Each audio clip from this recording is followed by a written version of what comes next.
حضرت سیدنا عبداللہ بن جلا رحمۃ اللہ تعالیٰ علیہ فرماتے ہیں کہ میرے والد فوت ہو گئے اور ہم نے ان کو تختہ غسل پہ لٹا دیا.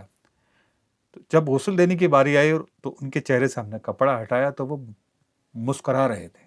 تو ہم سب پریشان ہو گئے کہ کہیں ایسا تو نہیں کہ زندہ ہوں.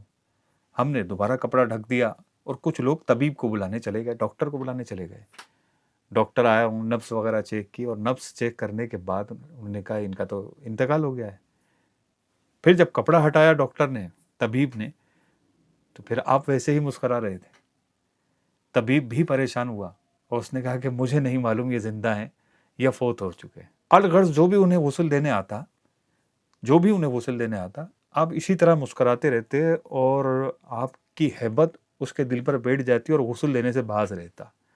بالآخر عارف کامل حضرت سیدنا فضل بن حسین رحمۃ اللہ تعالیٰ علیہ تشریف لائے. آپ نے انہیں غسل دیا اور نماز جنازہ پڑھائی اور دفن کر دیا گیا.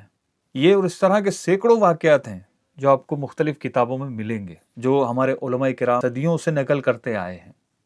یہ ایسے واقعات ہیں کہ جن سے اللہ پاک اپنے پیاروں کی شان دنیا والوں پر ظاہر کرتا ہے تاکہ لوگ اپنے گناہوں سے توبہ کریں اور اللہ پاک کی طرف رجوع کریں، زیادہ سے زیادہ نیکیاں کمانے کی کوشش میں لگ جائیں، آخرت کو یاد کریں، غفلت سے نکل آئیں.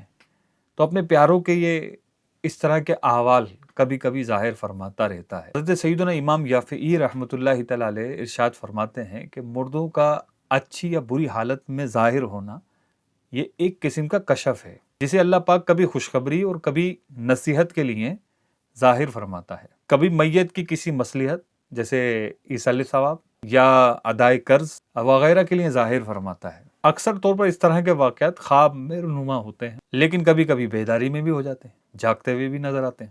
اور اس طرح کے واقعات اصحاب حال اولیاء کرام کے لیے بطور کرامت کے ظاہر ہوتے ہیں. اللہ پاک ان واقعات کے ذریعے ان کی عزت، ان کی کرامت لوگوں پر ظاہر فرماتا ہے. تو اللہ پاک ہم سب کو نیک عمل کی سعادت نصیب فرمائے. اللہ پاک ہمارا خاتمہ بھی بالخیر فرمائے. ملتے ہیں انشاءاللہ اگلی ویڈیو میں.